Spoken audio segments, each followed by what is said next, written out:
আসামি মোহাম্মদ সোহেল রানাকে 5 লক্ষ টাকা জরিমানা এবং স্বপ্না খাতুনকে 2 লক্ষ টাকা জরিমানা প্রদানের আদেশ দিয়েছেন এবং সংশ্লিষ্ট এলাকার কালেক্টরগণ বা কালেক্টর, ডিস্ট্রিক্ট কালেক্টর এই জরিমানা আদায় করে ভিকটিম রামিসার বৈধ ওয়ারিসদের নিকট প্রদান করবেন সেই আদেশও দিয়েছেন এবং আদালত তার ফাইন্ডিংসে ক্লিয়ারলি বলেছেন যে ডাক্তার তার সাক্ষ্যে অর্থাৎ অটোপসি রিপোর্ট যিনি দিয়েছেন সেই অটোপসি রিপোর্টে ডাক্তার ক্লিয়ারলি উল্লেখ করেছেন যে ভিকটিম রামিসা আক্তারের দেহে ধর্ষণের আলামত পেয়েছেন এবং যার কারণে তিনি সকল সাক্ষ্য বিশ্লেষণ করে এই সিদ্ধান্তে উপনীত হয়ে রায় দিয়েছেন এবং আমরা প্রসিকিউশন পক্ষে রায়ে সন্তুষ্ট এবং আমরা এই রায় এর ক্ষেত্রে ধন্যবাদ জানাই সদাশয় সরকারের মাননীয় প্রধানমন্ত্রী, হোম মিনিস্টার এবং ল মিনিস্টার মহোদয়কে।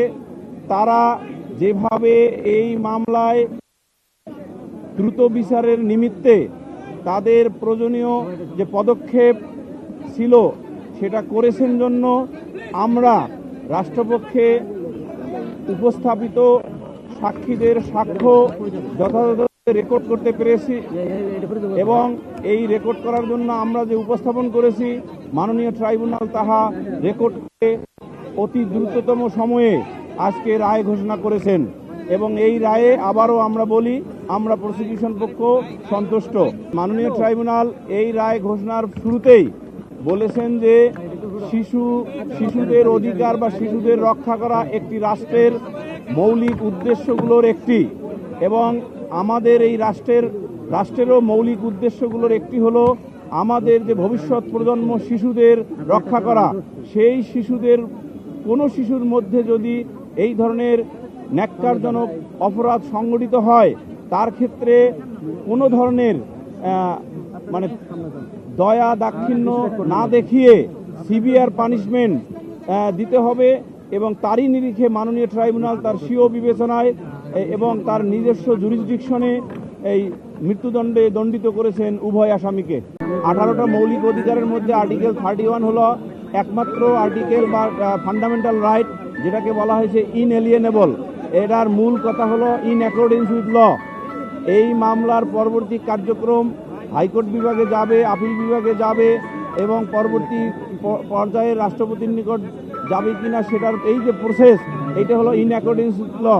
এই ইন অ্যাকর্ডিংস উইথ ল এর যে ডিউ প্রসেস অফ ল এটাকে আমরা কিন্তু বাইপাস করতে পারবো না এবং রাষ্ট্র হিসাবে সভ্যতার নিরিখে আমরা যে রাষ্ট্রে বসবাস করতেছি, যে রাষ্ট্রের আইনগত কাঠামো আছে সেই কাঠামোকে কিন্তু আমরা বাইপাস করতে পারবো না।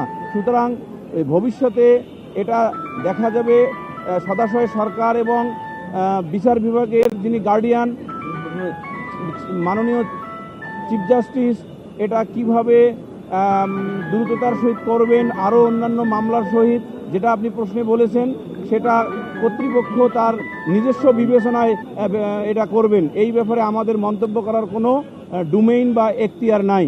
এই মামলার রায় মূলত 4 কার্যদিবসে সম্পন্ন হয়েছে এবং এই 4 কার্যদিবসে অনেকে বলতে পারেন 5 কার্যদিবস, কিন্তু আইন অনুযায়ী 4 কার্যদিবসে হয়েছে।